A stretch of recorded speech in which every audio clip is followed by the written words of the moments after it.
dengan sangat untuk warga Grogol itu ada persatuan. Rahayu. Yu.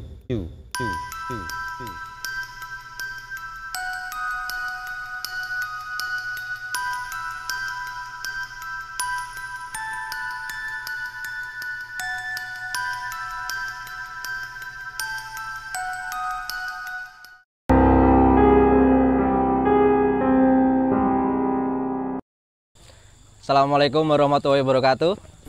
Salam budaya. Halo kerabat Nusantara. Pada akhirnya setelah sekian lama kita istirahat ya Pak Pur ya. Akhirnya kita tim ekspedisi Pusaka Nusantara bisa kembali lagi untuk menghibur atau mungkin kita bikin konten yang pastinya berhubungan dengan sejarah. Dan pada malam hari ini sepertinya ini bukan udara Salatiga Pak nih ya. Dilihat dari suasananya, atmosfernya itu jelas bukan Salatiga ya. Oh iya. Ngerti jadi mau. Teman-teman kayaknya takutnya lupa nama kita Pak. Kayaknya harus tak kenalkan dulu. Semoga Pak Pur kenalan dulu biar teman-teman ingat siapa Pak Pur. Saya Purwaji, pelukis dari Ekspedisi Pusaka Nusantara. Kalau saya pasti ingat kan. Halo, saya Firman yang selalu menemani teman-teman untuk membahas sejarah yang ada di Nusantara ini. Oke, Pak Purwaji, tepat setahun, karena setahun yang lalu kita kan berada di Jogja ya. Dan tepat mungkin setahun kurang sehari lah, karena tanggal 12 September tahun lalu kita ada di Gunung Lanang. Dan di tanggal 11 September ini kita jadi Demak. Oh iya pas tahun Mas ya. Betul. Kurang sehari lah. Tahun. Karbolo dini. Dan bukan kalau saya menganggap sih bukan kebetulan ya Pak kita berada di sini. Dan mungkin juga perlu teman-teman tahu juga saat ini kita berada di Desa Grogol.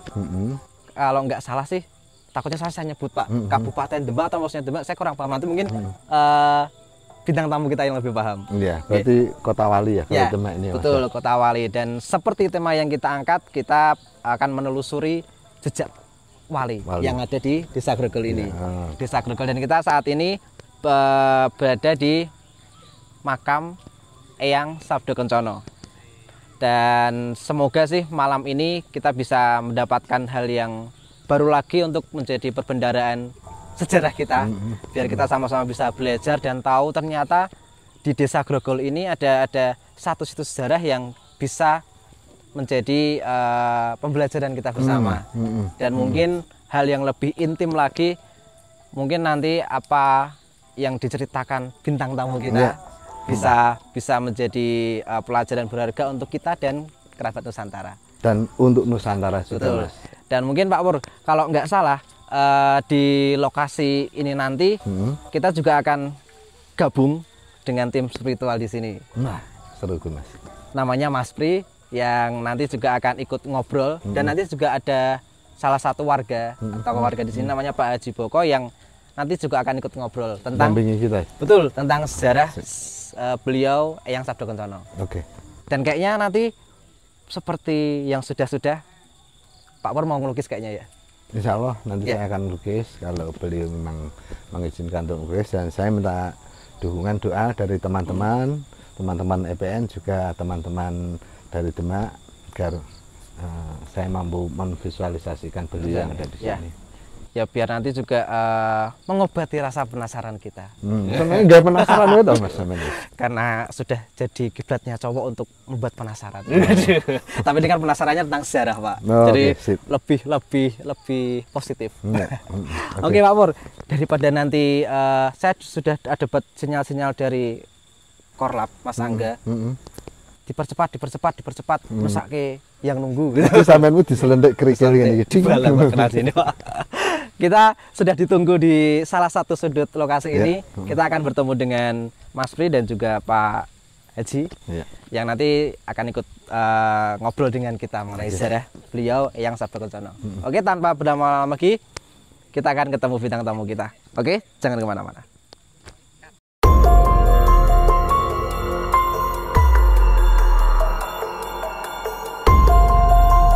Oh iya, Sugeng dalu Pak.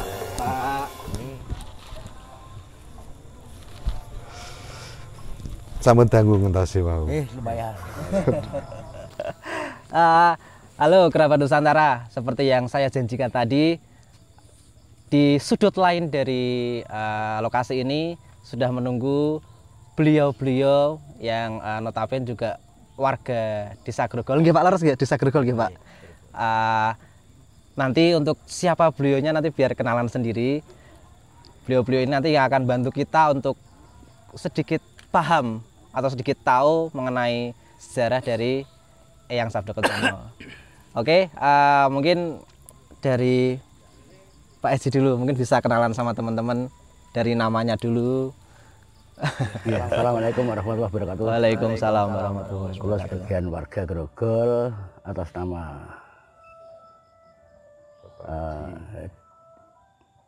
Suwarno, nek umume sing ngundang Boko, nggih. Monggo pokoke sing penting sehat waras nek kula ngoten. Dendang menapa mawon manut. Sing jelas kula nami kula Suwarno, undang-undangane Boko. Nggih. Termasuk kula mriki sebagian ketua panitia pembangunan makam dan untuk kegiatan-kegiatan yang ada di makam. Untuk sementara ini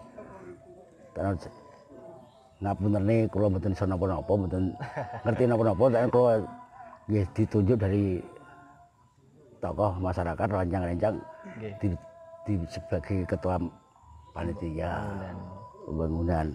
Niko kagak saking kula. Oh, nggih. Sebelahnya Pak Pur kayaknya mau kenalan juga ini, Pak. Ya, assalamualaikum. Waalaikumsalam warahmatullahi wabarakatuh. Nama saya Supriyadi, juga dari warga Grogol. Saya di sini sebagai bintang tamu katanya untuk mendampingi Pak Haji Suwarno. Mungkin nanti kalau ada pertanyaan-pertanyaan kita bisa menjawab, kita jawab. Kalau tidak bisa menjawab, ya jangan sampai rekan-rekan kecewa. Mekaten. Oke, tadi saya sempat ngobrol dengan Pak Pur di depan juga. Tujuan kami ke sini, ke Desa Grogol ini, khususnya ke makam dari Eyang Sabdo Kencono, kita pengen sinau. Karena seperti yang diinfokan kepada kami, di sini tuh ada makam wali. Nggih, kalau saya nggak salah, beliau banyak beredar di internet juga tentang beliau, dan kali ini kami pengen ketemu dengan warga daerah Desa Grogol biar nanti juga teman-teman paham sebenarnya siapa sih beliau Eyang Sabdo Kencono, dan mungkin sejarah yang mungkin Pak Haji dan mungkin Mas Pri tahu. Mungkin barangkali Pak Haji bisa mungkin sedikit berbagi dengan teman-teman sebenarnya bagaimana sejarah dari Eyang Sabdo Kencono ini, mungkin yang panjenengan ketahui. Maaf Pak, vokalnya ditambahi suaranya. Nggih, ngaten saking kawula sebagian warga Grogol dan dituakan tokohkan untuk kepanitiaan. Sebagian saya tidak tahu semuanya, tidak tahu, dan saya mengetahui sedikit kaitannya dengan yang saya tahu sejarah pada waktu itu 40 tahun yang lalu ditemukan sama Mbah Saikun dari Guntur almarhum. Sekarang katanya di Grogol ada wali. Memang sebelumnya ya mengetahui di sini ada walinya. Wong masjidnya dulu tempatnya di sini. Masjid itu dulunya di sini pada waktu tahun 1899 itu dipindah di sana. Itu tahunnya, terus tanggalnya saya lupa, harinya Akad Kliwon harinya. Terus pada waktu itu saya diceritakan dari orang tua saya dan sesepuh-sepuh, awalnya pada waktu mau memindah masjid ke sana itu memang dari orang-orang Solo banyak yang datang ikut kerja bakti apa naikkan Oh, waktu ditemukan pertama nggih, Pak nggih.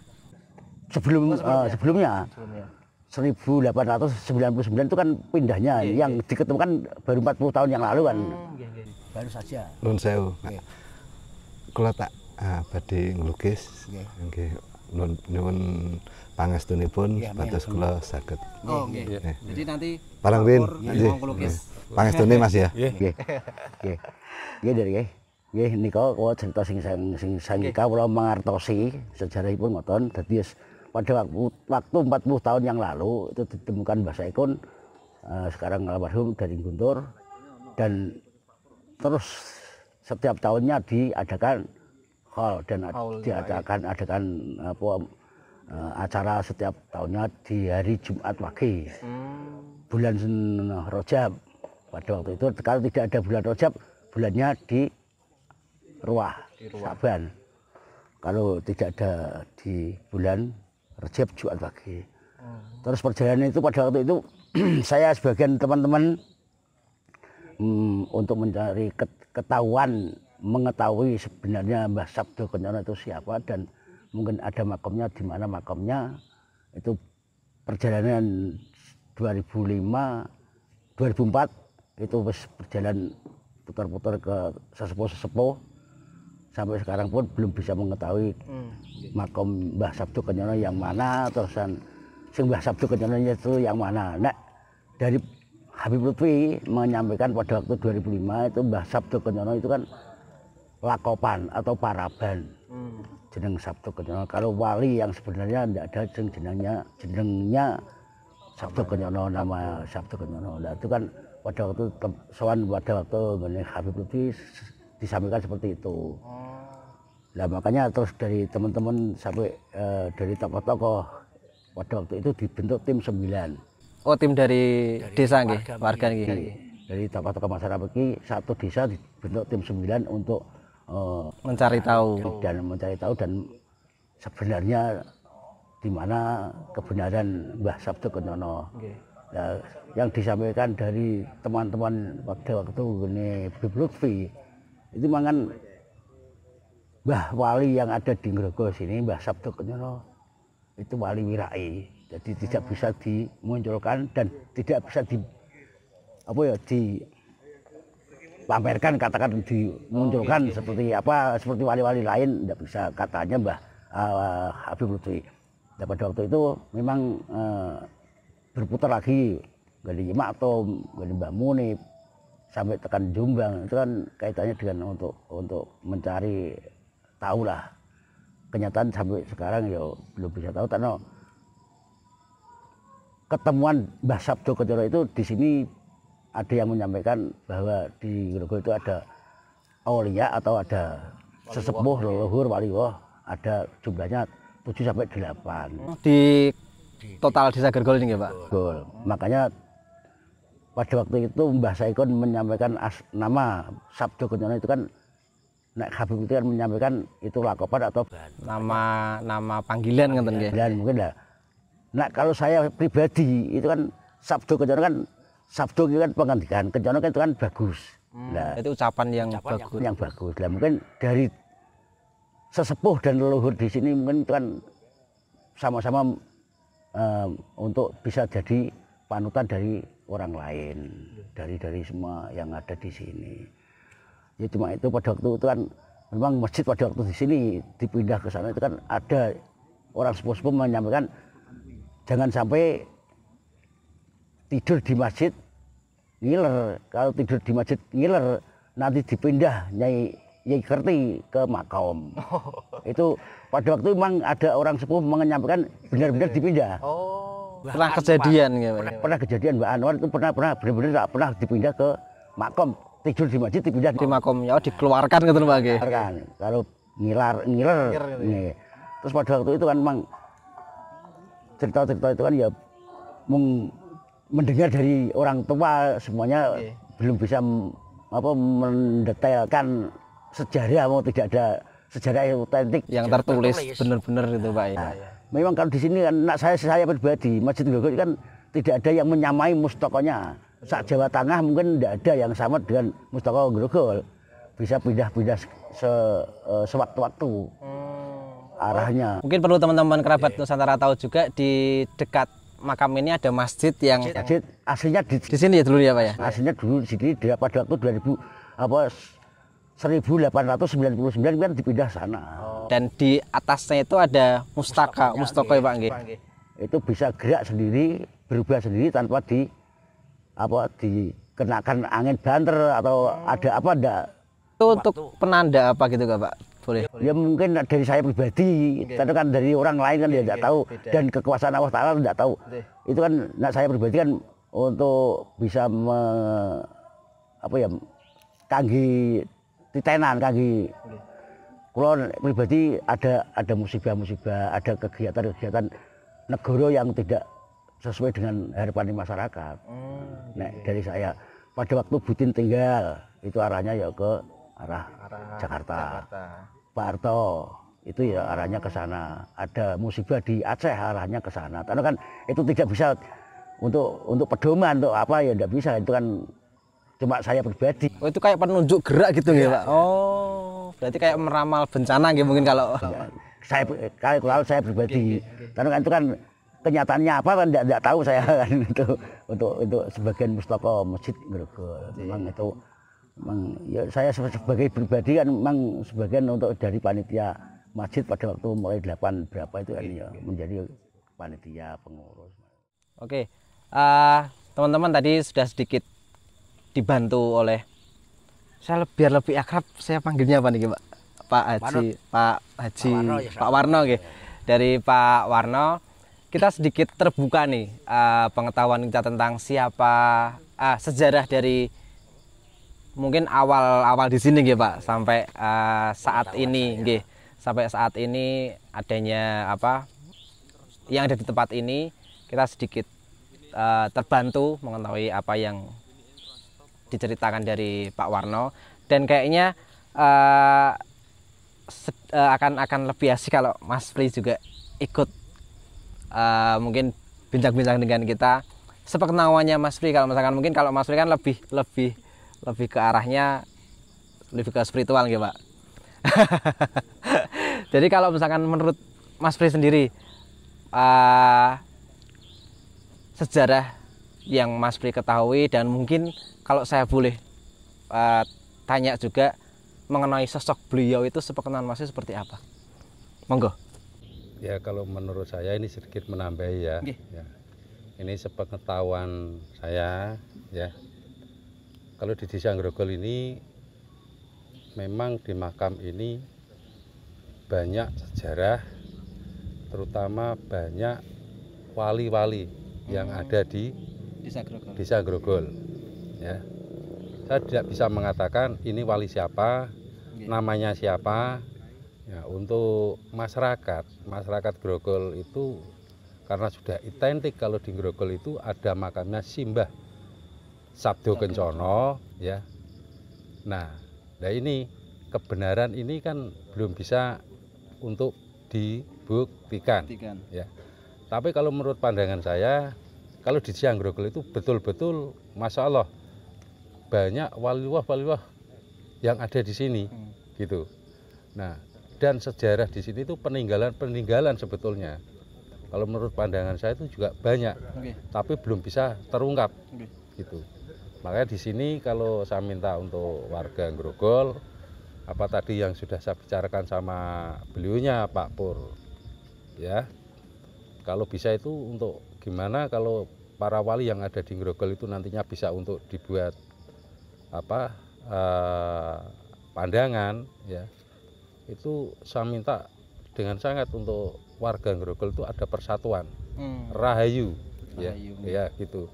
Ada persatuan, kemungkinan nanti para waliwah Gusti Allah itu dia akan secara tidak langsung akan muncul. Itu tadi sedikit meditasi sama beliaunya gitu. Itu di situ. Ini saya menambahi sedikit yang ada di makam Grogol. Bisa dikatakan katanya makamnya wilayahnya Simbah Sabdo Kencono kan gitu. Kalau menurut saya pandangan saya tuh gini, sejarah desa ini tadi yang sudah diungkapkan dari beliaunya, ada desa Palang Bidati ya Pak? Palang Bidati, Kedung, dan Grogol Kerajaan. Nah, Lampis Malang, Kelampis Malang.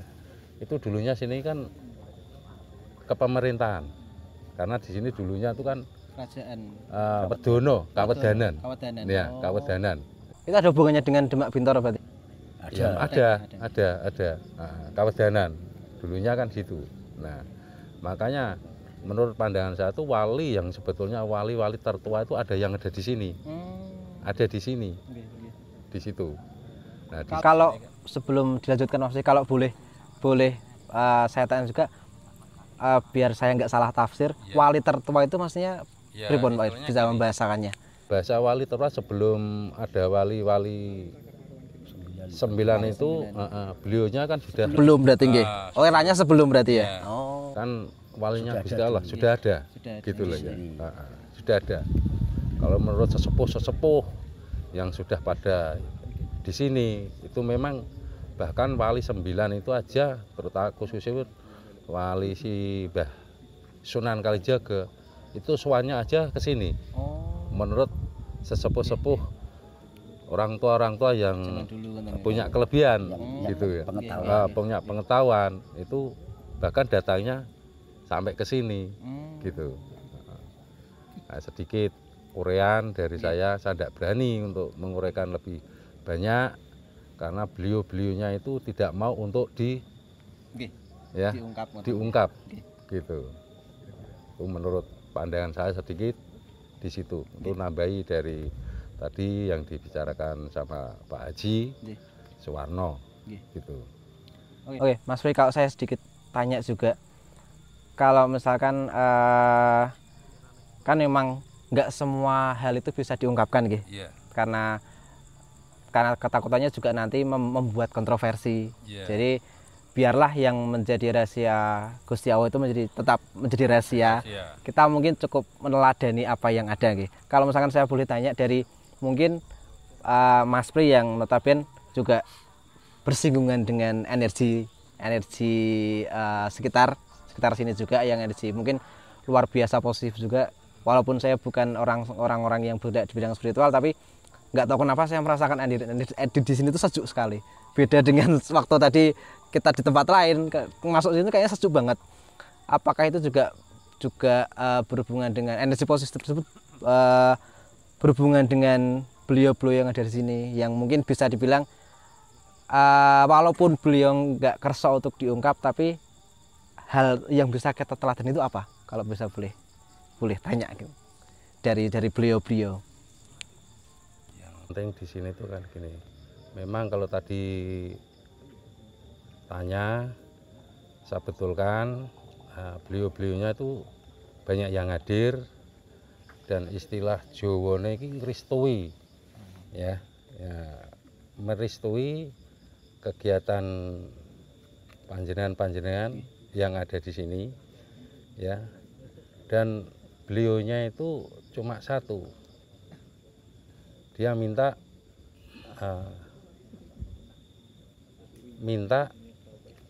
dadi menungso kuwi aja sok nak pinter ngaku pinter, nak ngerti ngaku ngerti, harus sumanah lebah hatinya, lembah manah ya. Itu permintaannya di situ. Ada pesan khusus ternyata nggih, Mas Bringgi, untuk mungkin untuk kita semua gitu di sini nggih. Ya, itu pesannya kayak gitu. Ya, di beliau-beliaunya itu menurut pandangan saya pesannya kayak gitu. Ya, dan ya saya juga minta untuk masyarakat Grogol ya tetap kita tidak mungkin ya, karena mereka tuh juga punya kepercayaan kan gitu Pak Haji ya, masing-masing. Yang penting keyakinan masing-masing, yang penting jangan sampai lah istilahnya berselisih pandang menjadikan jadi bumerang. Kita tujuannya di sini mendoakan beliau-beliaunya wali, gitu aja pandangannya. Dan khususnya juga nanti pun apapun yang kita dapat di sini mungkin dari Pak Haji dan Mas Pri, dan mungkin nanti apa yang divisualisasikan Pak Purwaji di lukisan juga itu bisa dibilang apa yang kita dapat. Jadi mungkin kami juga punya kekurangan, bisa salah juga. Semoga nanti juga apa yang kami dapat dari sini paling enggak khususnya yang disampaikan Mas Pri tadi mengenai ternyata ada pesan dari beliau-beliau yang hadir di sini nggih Mas Pri nggih. Ternyata ada pesan khusus mengenai mungkin kehidupan. Soal kehidupan ini kita jangan sampai kalau misalkan kita ngerti itu jangan sok ngerti ngoten nggih. Dan kalau misalkan kita nggak tahu berarti pripun masih kalau boleh diulang. Nak pinter ojo ngaku pinter, nak ngerti ojo ngaku ngerti. Lembah mana? Ya, lembah mana. Nah, itu pesan yang luar biasa. Nggih. Nah, nggih, betul. Itu mungkin kalau saya pribadi merasakan itu menusuk karena saya mungkin juga banyak sekali kesalahan dan hal-hal yang mungkin luput, dan ternyata di malam hari ini mungkin melalui perantaraan Pak Haji dan juga Mas Pri akhirnya ada satu pesan khusus yang mungkin bisa dibilang semoga nanti kedepannya bisa membuat khususnya kami tim dan juga kita semua jadi orang yang lebih baik nggih Mas Pri dan nggih. Mungkin barangkali sesi ini kita cukupkan dulu karena mungkin juga banyak hal yang memang kita nggak bisa, atau mungkin Mas Pri dan juga Pak Haji nggak bisa menyampaikan lebih nggih Pak, karena mungkin beliau-beliau juga memang tidak kersa untuk diungkap. Biarlah menjadi rahasia Gusti Allah. Yang patut kita teladani adalah pesan khusus yang tadi disampaikan Mas Pri dan juga hal positif yang bisa kita ambil di sini. Oke, Mas Pri dan Pak Haji kayaknya kita cukup dulu untuk ngobrolnya di sini. Nanti kita lihat Pak Purwaji pelukis dulu. Baru nanti untuk penutupan kita coba lihat lukisannya dan kita akan ngobrol lagi pas lukisannya sudah jadi. Oke. Terima kasih banyak Pak Haji waktunya dan Mas Pri sudah kersa untuk kita repoti untuk duduk di sini dan membimbing kami, mengarahkan kami sampai ke lokasi yang Sabda Kencono, dan alhamdulillah kita juga sedikit terbuka mengenai sejarah beliau walaupun memang nggak semuanya bisa kita cari tahu nggih. Karena memang segalanya memiliki betul masing-masing memiliki keterbatasan. Oke, Kerabat Nusantara, kita akan coba nanti lihat proses visualisasi dari Pak Purwaji, kita akan coba lihat dan mohon doanya juga biar nanti juga selama prosesi Pak Pur juga terbantu dengan energi positif dari doa teman-teman, dan nanti juga bisa kita lihat sosok yang dilukis Pak Pur. Oke. Cukup ya, Mas Pri dan Pak Haji, terima kasih banyak. Kita akan coba lihat ke sana. Oke, kita lihat Pak Purwaji. Matur suwun, Pak Haji. Nggih, Pak Mas Pri.